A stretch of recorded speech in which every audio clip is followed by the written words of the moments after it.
Sa iba pang mga balita, mga kasama, Guling-Guling Festival sa Paway, Ilocos Norte. Abay ginugunita bago ang Ash Wednesday. Kasama natin sa balita mula IFM Lawag, Idol Lawrence Martinez. RNN Live Report. Ang Pilipinas ay mayaman sa kultura at tradisyon lalo na sa Ilocos Region.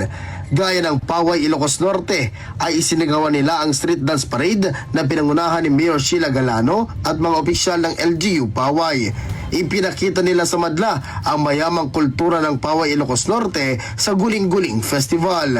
Ang Guling-Guling ay ang pagsasaya, pagsayaw at pagpipista bago ang Kwaresma at ang paglagay ng ash o abo na galing sa palaspas sa mismong noo ng deboto. Gulingan ko parrot by using the bella-ay. Bella-ay is this starch. It's made of white starch. Ikatil da ito, that means we have to be religious.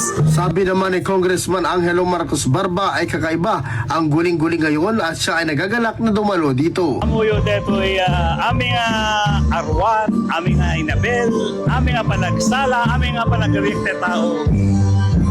Sa nga deta ti Paway, makita ti panagkaikaysada amin. Samantala ay masaya naman ang isang Canadian national na sumali pa sa street dance at sabi niya na first time niya na sumali dito sa napakasayang pista dito sa Pilipinas.